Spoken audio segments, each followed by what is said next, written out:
모두가 되게 하여 주옵소서. 주 예수 그리스도의 이름으로 감사하며 기도드립니다. 아멘.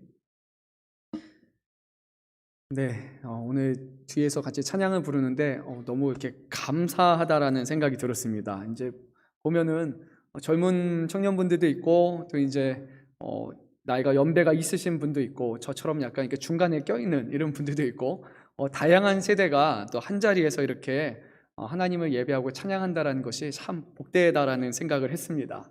젊은 세대와 이제 저보다 나이가 좀 더 드신 세대에 분명히 차이가 있습니다. 젊은 세대는 찬송가보다는 CCM을 먼저 듣고 자라난 세대고, 이제 아마 대부분의 이제 어르신분들은 찬송가가 더 익숙한 그런 세대일 겁니다. 근데 서로가 서로의 그 찬양을 한다라는 게 쉽지는 않은데, 오늘 또 이 오후 시간에는 특히 젊은 사람들이 많이 부르는 이런 CCM을 또 우리가 함께 고백하고 찬양한다라는 게 참 좋고 아름답다라는 그런 생각이 들었습니다. 그래서 또 한편으로는 이런 생각 들었습니다. 오늘 찬양 중에 하나가 우리가 잘 아는 찬양이 있죠. 내게 강같은 평화 찬양을 부르는데 개인적으로 혼자 저는 생각이 나서 웃었습니다. 여기서 세대 차이, 이 강같은 찬양을 부를 때 세대가 다르다는 것을 구별할 수 있는 방법 혹시 아십니까? 뭐 그냥 좀 박수가 그냥 정박이냐 엇박이냐 뭐 그것도 있겠죠, 그렇죠? 근데 가장 제가 보기에는 이거 같아요. 저도 그런 세대인데, 내게 강 같은 평화, 내게 강 같은 평화, 내게 강 같은 평화 넘치네, 요 다음이죠, 그렇죠? 여기서 아시죠? 웃는 분은 아는 겁니다. 갑자기 할렐루야가 나오시는 그 세대분들은 네, 교회를 오래 다니신 분들이고, 할렐루야가 뭔지를 이렇게 생각하는 분들은 네, 젊은 세대, 그렇죠? 가끔 네, 이렇게 젊은 탈을 쓴 이제 또 다른 분들도 있겠지만, 네, 근데 진짜 저도 모르게 할렐루야가 이렇게 나오더라고요. 저는 약간 나이가 든 세대가 아닌가 이렇게 생각이 들었습니다. 오늘 너무 정말 감사하고 또 하나님께 같이 이렇게 모여서 찬양할 수 있음이 우리 모두에게 또 기쁨인 줄로 압니다. 우리 아침에 우리 일부 시간에 우리 준혁 청년 이제 전역한 거에 대해서 이렇게 박수를 쳤는데 제가 깜짝 놀랐습니다. 2명이 전역한 줄 알고 오늘. 네, 종현. 네, 오늘 머리를 이렇게 젊게 잘 자르셔서 혹시 재입대하는 거 아니죠? 뭐, 네.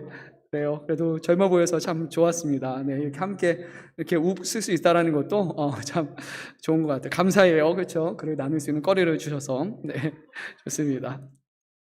네, 오늘 우리가 함께 나누는 말씀, 너무나 잘 아는 말씀이 아니라 전도서라는 말씀 자체가 우리에게 좀 생소한 그런 말씀일 겁니다. 우리가 늘 들어왔던 그런 구약의 다른 것과는 다르게 또 지혜서 중에서도 상당히 생소해 보이며 그리고 아주 현실적인 그런 말씀이 바로 이 전도서 말씀입니다. 오늘 우리가 나눌 말씀은 특별히 이제 불의와 죽음이라는 그런 이 주제를 가지고 우리가 함께 말씀을 나누고자 합니다. 아주 우리의 삶과 밀접한 그런 사이에 있는 것이 바로 불의 그리고 이제 죽음이라 할 수 있습니다. 오늘 16절 말씀이 시작이 이렇게 되죠. 또 내가 해 아래에서 보건대 재판을 하는 곳 거기에도 악이 있고 정의를 행하는 곳 거기에도 악이 있도다.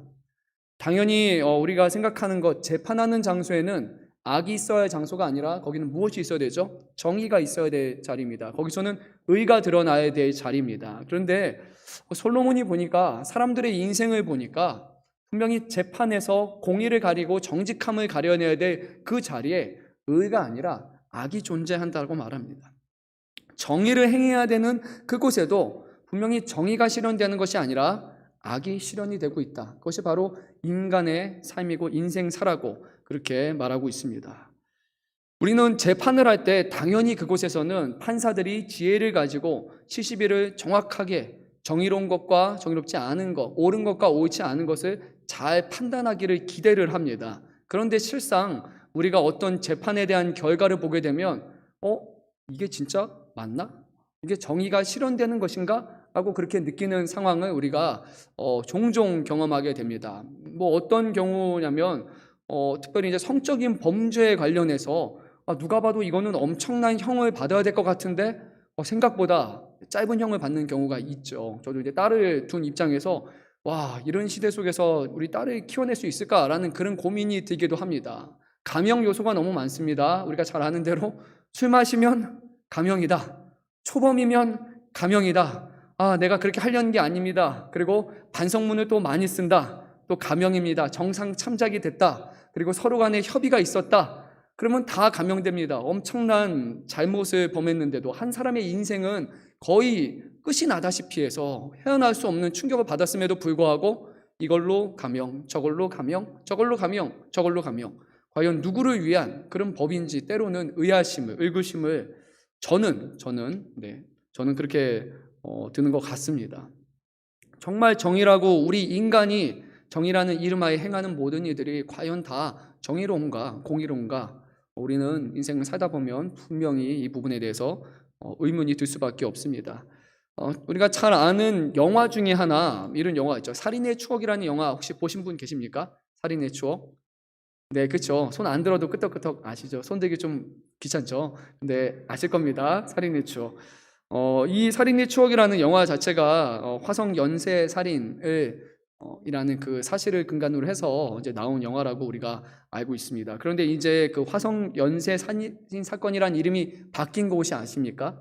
케이스 이름이 바뀌었습니다. 이제는 이춘재 연쇄 살인 사건으로 아예 이름이 바뀌었습니다. 왜냐하면 화성의 그 범죄자의 이름이 이제는 이춘재라는 게 정확하게 드러났기 때문에 이제는 이춘재 연쇄 살인 사건이죠. 그런데 그 당시에 이 범인을 잡기 위해서 정말 경찰분들이 열심히 수고하고 그리고 과학적 수사를 참 하기 힘든 여건이었죠. 근데 그 안에서 열심히 수고하면서 나름의 좋은 그런 결과를 도출하려고 했지만 결국에 그 과정에서 피해자가 한 명이 발생이 하게 됩니다. 윤성여 씨라는 분이 계시죠.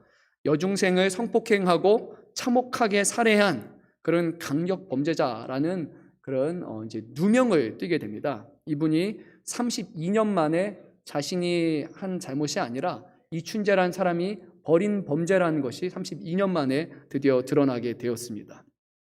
그런데 수사 과정을 보니까 그렇게 적법한 절차로 띄어지지는 않았습니다. 불법 체포, 불법 감금, 불법 자백 진술, 가혹행위 및 고문 이런 것에 의해서 결국 자신이 범죄를 저질렀다라고 그렇게 어쩔 수 없이 살기 위해서 했고 그 결과로 무려 20년 동안 억울한 옥살이를 했고 총 32년이 지난 후에야 무죄 선고를 받았습니다. 우리가 열심히 한다라고 하고 정의를 행한다고 하는 그런 일에도 사람은 항상 모든 일에 정의롭지 않기 때문에 그리고 지혜롭지 않기 때문에 이런 잘못된 실수들이 분명히 일어나는 것입니다. 어떤 사람들에게는 실수일 수도 있고 또 모르죠. 그냥 빨리 사건을 해결하기 위해서 그렇게 한 것일지는 모르지만 결국에 우리 인간의 열심과 노력을 통해서 항상 좋은 결과가 아니라 불법과 잘못된 것들이 우리 안에 분명히 나타나는 것을 보게 됩니다. 그럼 우리에게 이런 의문이 들 겁니다. 그러면 그 인생을 어떻게 변상할 것인가? 들어보니까 여러 가지 잘못된 것으로 인해서 이제 많은 그런 이제 돈을 받을 수 있다고 합니다. 뭐 한 40억 가까운 돈을 받는다고 합니다. 근데 그 돈이 과연 그 사람의 인생을 그 억울한 판결을 다 갚아줄 수 있을까요? 이미 32년이란 동안 다른 것도 아니라 여중생을 성폭행하고 죽였다라는 그 누명을 씌우고 살아간 그 젊은 인생을 과연 그 돈으로 다 보상을 할 수 있을까요? 그렇지는 않을 겁니다. 그 나이 때 약 20살 정도에 그 사람이 누려야 했던 그 인생 그리고 사람들과 맺어야 됐던 그 삶은 아무리 돈으로 준다고 해도 다시 갚아줄 수 없는 것이기 때문이죠. 돈보다 더 귀한 것을 이미 그 사람의 인생을 잃어버렸기 때문이죠. 그러면 어떻게 합니까? 이런 불의가 판치는 속에서 과연 우리는 어떻게 해야 됩니까? 그리고 우리는 이 불의한 세상 속에서 함께 불의를 행하는 것이 맞습니까? 불의에 대한 특별한 문제가 없다면 그렇게 해야 됩니까? 아니면 우리는 그 가운데서도 정직하게 행하는 것이 맞습니까? 17절 말씀을 보면 이 부분에 대해서 솔로몬은 이렇게 답합니다. 내가 마음속으로 이르기를 의인과 악인을 하나님이 심판하시리니 라고 그렇게 말을 합니다.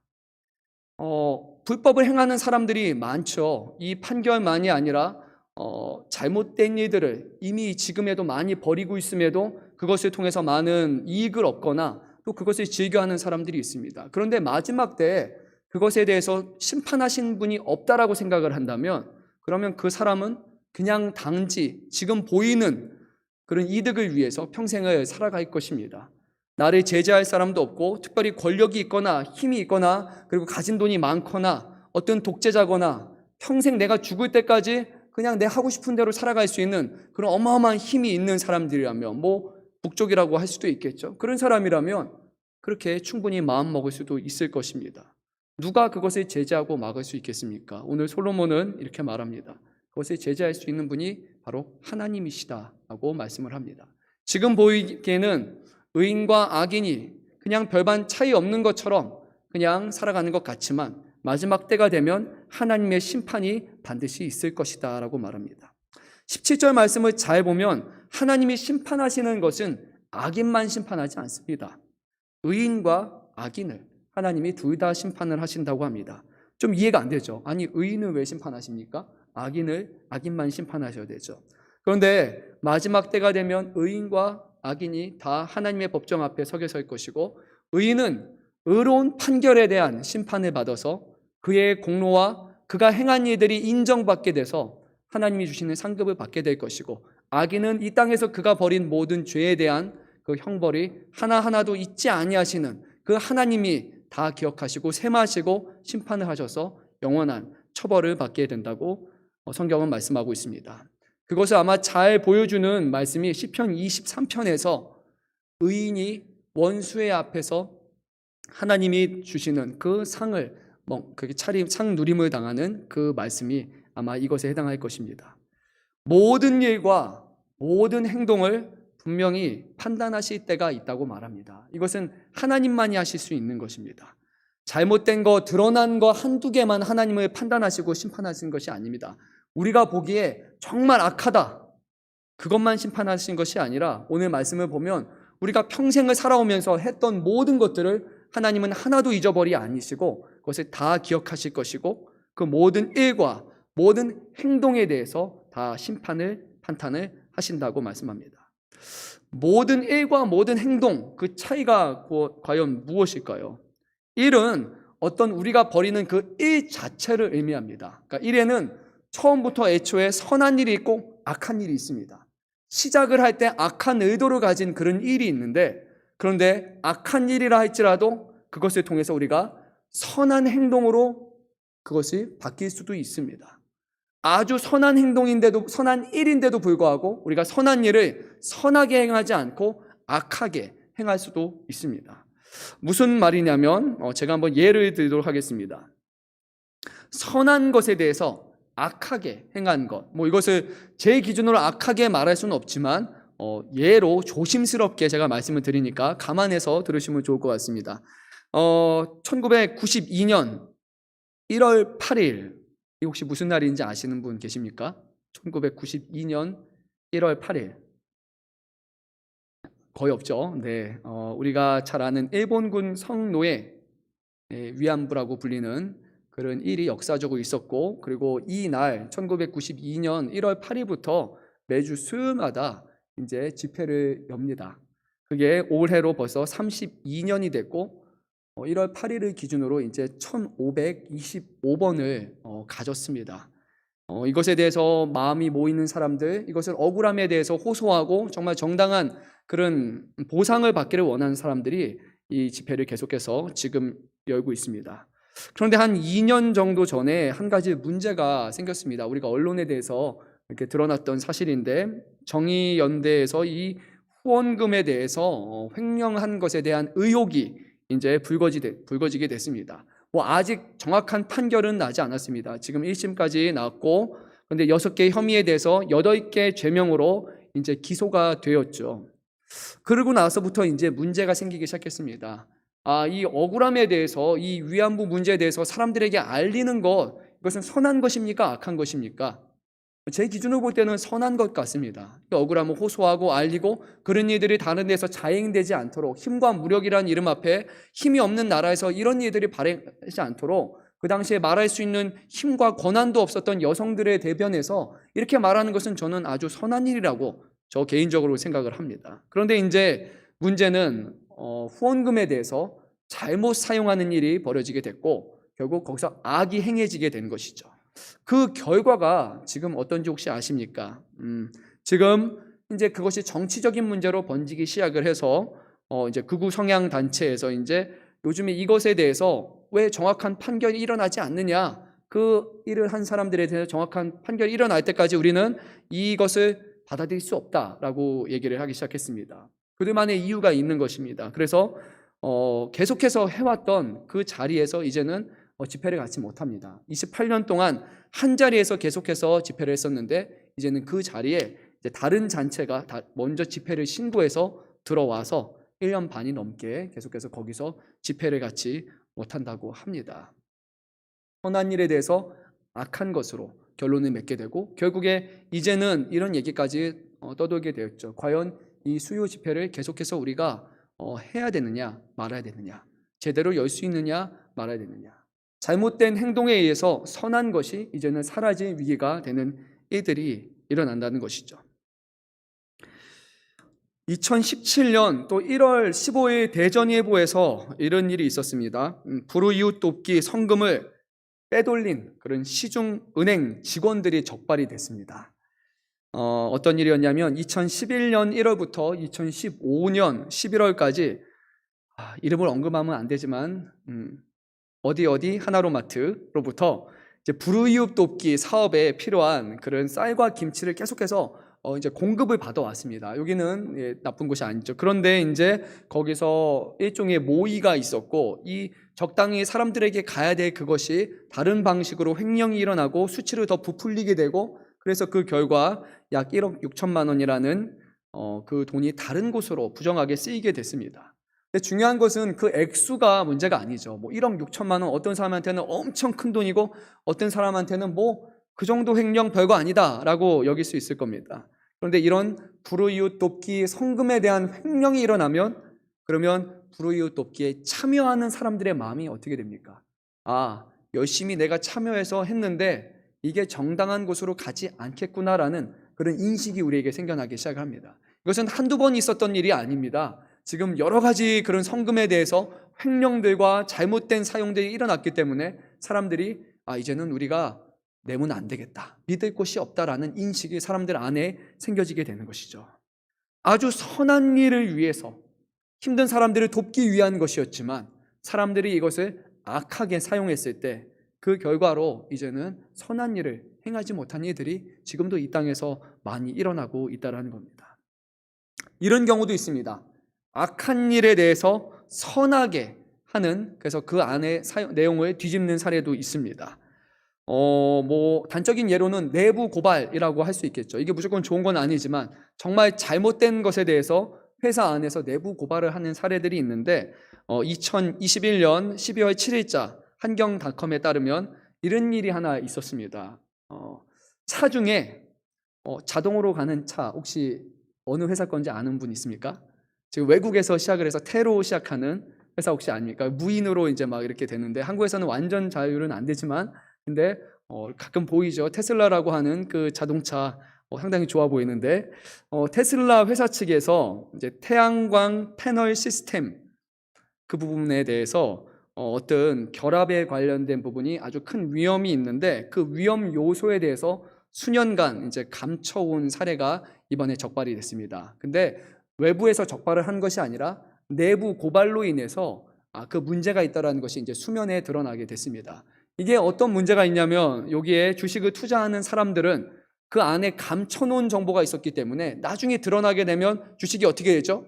순식간에 폭락하게 되잖아요. 그러니까 이것을 감추고 감췄다가 되게 되면 많은 사람들이 피해를 입게 되는 것이죠. 그래서 이 안에는 악한 의도로 숨긴 것이었지만 한 사람의 어떤 사람의 기준은 악할 수도 있겠지만 선한 행동으로 그 잘못된 것을 고쳤을 때 그것이 드러나게 되고 이제 다시 잡아지는 그런 일들이 발생한다라는 것이죠. 그래서 오늘 이 솔로몬이 말하는 경우가 우리 현실과 상당히 밀접한 관계를 맺는 것 같습니다. 선한 일에 선하게 할 수도 있고 악한 일에 할 수도 있고 그리고 악한 일에 선하게 할 수도 있고 악하게 할 수도 있고 결국 그렇게 우리는 선택을 할 수 있다는 것이죠. 우리 18절 말씀을 한 목소리로 읽도록 하겠습니다. 내가 내 마음속으로 이르기를 인생들의 일에 대하여 하나님이 그들을 시험하시리니 그들이 자기가 짐승과 다름없는 줄을 깨닫게 하려 하심이라 하였노라. 그러면 이제 우리의 질문이죠. 왜 하나님은 바로 이런 잘못이 일어날 때마다 그것을 드러내서 바로 공개해서 심판하지 않으십니까? 아주 악한 사람들, 악한 일들이 있는데 하나님은 왜 그때그때마다 바로 지금 심판해서 처벌받게 안 하시고 어떨 때는 그냥 지나가게 하시고 어쩔 때는 그냥 아무 일 없는 것처럼 그렇게 하나님은 놔두십니까? 왜 억울함을 바로 잡아주시지 않습니까? 오늘 솔로몬은 이렇게 말합니다. 이것은 하나님의 시험이다. 이게 무슨 말일까요? 하나님의 시험. 야고보서를 보게 되면 하나님은 시험하지 않는다고 말씀하십니다. 오히려 하나님이 시험하시는 것이 아니라 사람의 욕심이 사람으로 하여금 스스로 시험을 들게 한다라고 이렇게 성경은 말합니다. 우리 혹시 자막이 있으면 한번 찾아주실 수 있을까요? 야고보서 1장 13절에서 15절 말씀 우리가 한번 보면 좋을 것 같습니다. 자막이 안 되는 동안 혹시 성경이 있으신 분은 한번 찾아서 우리가 중요한 말씀이니까 읽도록 하겠습니다. 감사합니다. 네, 방송팀 최고입니다. 자, 한번 우리가 13절부터 15절 말씀 읽도록 하겠습니다. 사람이 시험을 받을 때 내가 하나님께 시험을 받는다 하지 말지니 하나님은 악에게 시험을 받지도 아니하시고 친히 아무도 시험하지 아니하시느니라. 오직 각 사람이 시험을 받는 것은 자기 욕심에 끌려 미혹됨이니 욕심이 잉태한즉 죄를 낳고 죄가 장성한즉 사망을 낳느니라. 하나님이 즉각적으로 거기서 개입해서 어떤 판단을 하실 수도 있지만 하나님은 사람들을 그냥 두고 보신다라는 겁니다. 악한 일에 대해서 사람들이 어떻게 행할지, 선한 일에 대해서 사람들이 어떻게 행할지 그것을 보신다는 겁니다. 그런데 거기서 만약에 하나님이 원하시는 방향과 다르게 우리가 선한 것에서 악한 것을 그렇게 내버려 둔다면 그것은 우리가 하나님이 의도한 시험은 아니지만 하나님이 우리를 직접적으로 시험하시는 것은 아니지만 우리가 시험에 빠지게 된다라고 말합니다. 이것을 헷갈리지 않았으면 좋겠는데 이런 거가 됩니다. 욕심으로 인해 시험을 받는다. 한번 제가 예를 또 들어보도록 하겠습니다.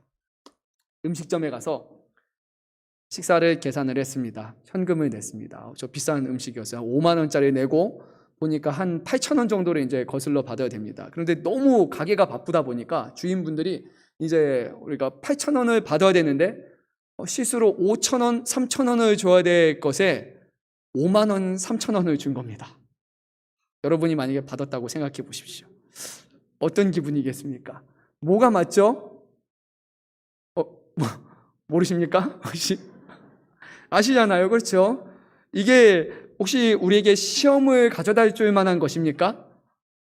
아니어야 되는데 약간 끄덕이는 분도 있는 것 같고, 그렇죠? 전혀 아니잖아요. 그렇죠? 내 돈이 아니니까. 다시 가서 이거 5만 원짜리가 아니라 5천 원을 주셔야 됩니다. 네, 실수하신 것 같습니다. 너무 쿨하게 이렇게 하고 그거에 대해서 우리는 별로 특별한 것도 없어야 됩니다. 그런데 갑자기 돈이 5만 원짜리가 오는 순간 가서 괜찮네? 그러면서 저분도 모르는 것 같고 나는 돈이 받은 것 같고 이거는 내가 돈을 뺏으려고 한 것도 아니고 저분이 실수한 거야 라고 스스로 정당화시키면서 거기서 우리의 마음이 막 고민하기 시작을 합니다. 그래서 돌려주는 사람 또는 그냥 가지고 가는 사람. 원래 시험거리가 될 요소는 전혀 없지만 갑자기 우리 마음에 욕심이 생긴 거죠. 이거를 가져가면 나에게 금전적인 이득이 생긴다. 돈을 내고 먹은 게 아니라 밥 먹으러 가서 돈 벌어왔네? 라는 그런 마음이 들잖아요. 그러니까 우리가 스스로 욕심에 빠지는 겁니다. 그래서 우리는 스스로 시험에 드는 것이 되죠. 어떻게 보면 이렇게 볼 수도 있죠. 또 시험을 보는데 정말 의도하지 않았습니다. 몸이 너무 뻐근해서 이렇게 돌렸는데 옆 친구가 써놓은 답이 갑자기 딱 보이는 겁니다. 내가 못 풀고 있는 문제였는데 정말 나는 의도하지 않았는데 그냥 들어왔습니다. 우리의 마음이 갑자기 시험이 되기 시작합니다. 이 한 문제를 더 맞기 위해서 내 스스로 욕심에 빠져서 시험에 들게 되는 것이죠. 전혀 시험에 들 요소가 하나도 없습니다. 그런데 우리 안에 욕심이 들어왔기 때문에 우리가 거기서 시험에 들게 되는 것이죠.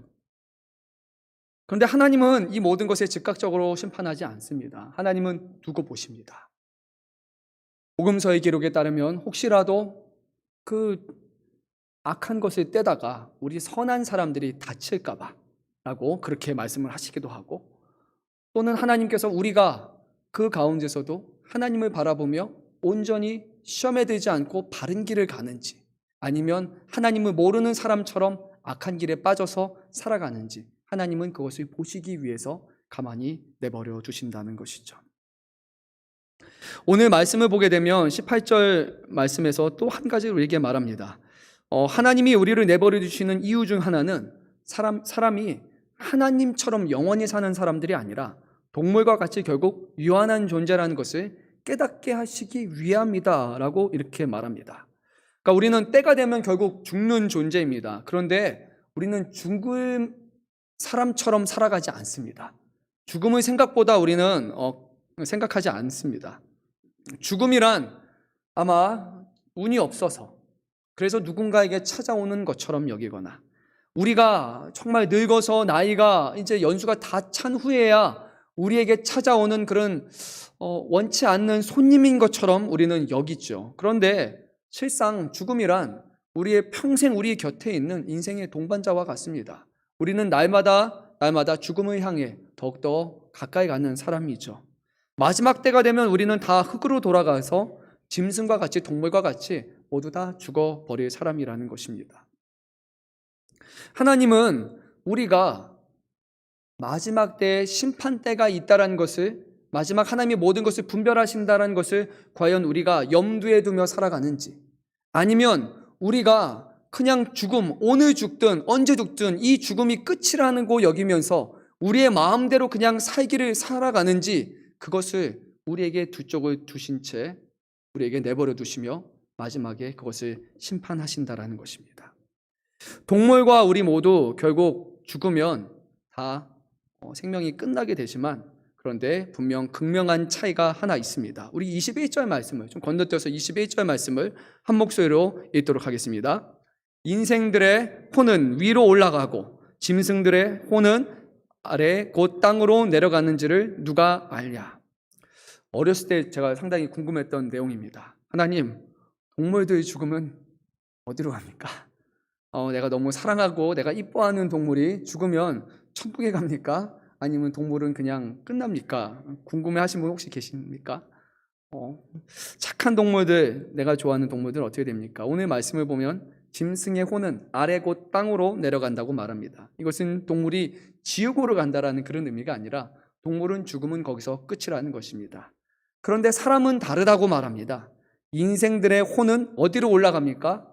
위로 올라간다라고 오늘 그렇게 말씀합니다. 이것은 모두 다 천국으로 올라간다라는 그런 말씀이 아닙니다. 우리에게 주시는 육신의 죽음 이후에, 그 이후에도 우리에게 예비된 영원이라는 다른 삶이 있다는 것을 의미하죠. 예수 그리스도를 믿는 믿음 안에서 우리에게 주신 그 말씀에 따라 선하고 의로운 길을 걸어간 그 자녀들은 영원한 천국이 약속되어 있지만, 그렇지 않은 사람들은 그들의 그릇되고 악한 행위에 따라서 마지막 때 영원한 심판과 그리고 그 결과 지옥으로 가서 그것을 영원히 살아가야 될 것을 말씀합니다. 우리가 반드시 기억해야 될 것이 이것입니다. 죽음과 천국이 아닙니다. 천국과 지옥이라는 겁니다. 죽으면 끝나고 잘하면 천국으로 가는 것이 아니라, 우리 모든 사람들은 죽은 것에서 하나님과 함께 하느냐 아니면 다른 곳에 있느냐라는 두 가지 갈래길에 있다라는 것이죠. 그래서 하나님의 자녀들은 그냥 이 땅에서 하루하루 살아가지만 하루하루 살아가는 것이 끝이 아니라 반드시 마지막 때를 바라보며 살아야 합니다. 하나님을 의지하며 하나님을 말씀대로 살아가며 주님을 기쁘시게 한 사람에게는 예비된 상이 있다는 것을 우리는 믿으며 기대하며 살아가야 됩니다. 지금 이 세상은 악하고 정의가 있어야 될 곳에 악이 있고 판결이 있어야 될 곳에 여전히 악이 있지만, 마지막 때가 되면 하나님은 모든 일들을, 모든 행동들을 다 하나하나 판단하시게 될 것이고, 그리고 우리에게 옳은 길을 걸어간 사람들에게는 상, 그렇지 않는 사람들은 심판을 하신다는 것, 우리는 그것을 믿으면서 하나님을 바라보며 살아가야 된다고 말씀합니다. 어떤 사람들은 너무 먼 미래의 일이라고 말합니다. 지금 눈앞에 보이는 것이 중요하고 그것은 나중에 훗날의 일이 아닙니까? 어쩌면 그럴 수도 있습니다. 맞죠? 지금 현재가 중요합니다. 그런데 현재가 중요하다고 해서 미래가 무의미하고 무가치한 것은 아니죠. 혹시 인생의 계획을 세울 때 마지막 우리가 이룰 그 목적지에 대한 것을 정해놓지 않고 그 현재 과정만을 중시하는 분 혹시 계십니까? 여행을 갈 때도 우리가 부산을 간다 그러면 부산이라는 목적지를 정해놓고 거기서 뭐를 하겠다라는 목적지를 항상 우리는 정해놓고 그 다음에 그 과정을 즐기는 사람들이지, 아무런 목적지 없이 인생에 아무런 목표 없이 그냥 오늘 당장 지금만을 바라보며 살아가는 사람은 결코 지혜로운 사람이라고 우리는 말할 수가 없습니다. 시간이 아무리 걸린다 할지라도 우리는 분명히 올바른 목적과 방향성을 가지고 가야 되고, 그 길에서 최선을 다해서 오늘을 살아가는 사람들이 바로 우리 그리스도인일 것입니다. 우리는 하루만 살아가는 삶이 아니라 마지막 그리고 영원한 삶을 바라보며 그곳을 지향하며 오늘 하루를 최선을 다해서 살아가야 됩니다. 어떤 사람들은 마지막 때에 영원한 나라가 있다는 것만 생각하다 보니까 그거 목적지만을 바라보고 현생에 별로 중요시 여기지 않고 살아가는 어리석은 사람들도 있습니다. 솔로몬은 그런 사람들에 대해서 오늘 22절에서 다시 이렇게 말합니다. 우리가 22절 말씀을 끝으로 읽도록 하겠습니다. 그러므로 나는 사람이 자기 일에 즐거워하는 것보다 더 나은 것이 없음을 보았나니 이는 그것이 그의 몫이기 때문이라. 그의 뒤에 일어날 일이 무엇인지 보게 하려고 그를 도로 데려올 자가 누구이랴. 이 앞부분의 말씀은 그것입니다. 지금 마지막 때가 있지만 오늘 우리의 삶에서 최선을 다하며 즐거움을 찾는 것, 그것보다 더 나은 것은 없다라고 말합니다. 마지막 때만 바라보고 그냥 하염없이 지나가는 그런 삶이 아니라 우리는 하나님을 믿는 사람으로서 오늘 우리에게 주신 하루하루가 어쩌면 마지막이라는 그런 생각을 가지고 오늘을 최선을 다하면서 그 삶 가운데 우리의 몫을 다하고 하나님께 영광이 되고 또 우리에게 즐거움이 되는 그 삶을 살아가야 한다고 오늘 성경은 다시 한번 우리에게 말씀하고 있습니다. 사랑하는 성도 여러분, 코로나로 인해서 많은 어려움 가운데 있는 줄 압니다. 하지만 그 어려움이 하나님 앞에 우리에게 낼 수 있는 변명이 아닐 수도 있을 겁니다. 아니, 하나님께 우리는 이렇게 말씀할 수 있습니다. 하나님, 우리가 코로나 때문에 너무 어렵습니다. 너무 어렵습니다. 하나님도 아실 겁니다. 근데 하나님은 어쩌면 그 코로나라는 그 환경 속에서도 너희가 할 수 있는 것이 있지 않았느냐, 너희가 지금 처한 그 어려운 상황 가운데서도, 악하고 힘든 상황 가운데서도 너희가 선을 행할 요지는 없었느냐, 그 가운데서 어떻게 최선을 다했느냐라고 어쩌면 우리에게 물어보실 수도 있습니다. 어떤 사람들에게는 모든 환경이 한없는 핑계가 될 것입니다. 이래서 못했고요, 저래서 못했고요, 저래서 못했고요. 제가 저런 사람이었다면, 제가 재벌 2세 3세였다면, 제가 아주 똑똑한 사람이었다면, 제가 어린 사람이었다면 달랐을 것입니다. 주님은 그렇게 말씀하지 않습니다. 오늘 우리에게 주어진 삶에서 우리가 어떤 삶을 살아가느냐, 그것을 놓고 우리를 판단하실 것이라고 말씀하셨습니다. 한 달란트를 준 사람에게는 한 달란트만 물으시는 분이 바로 우리 하나님이십니다. 하나님은 정의롭고 공의로우시며 그것으로 우리를 판단하시는 분이라고 오늘 말씀하고 있습니다. 그러니까 끝으로 말씀 하나를 더 보도록 하겠습니다. 고린도전서 15장 우리 9절 말씀을 읽도록 하겠습니다.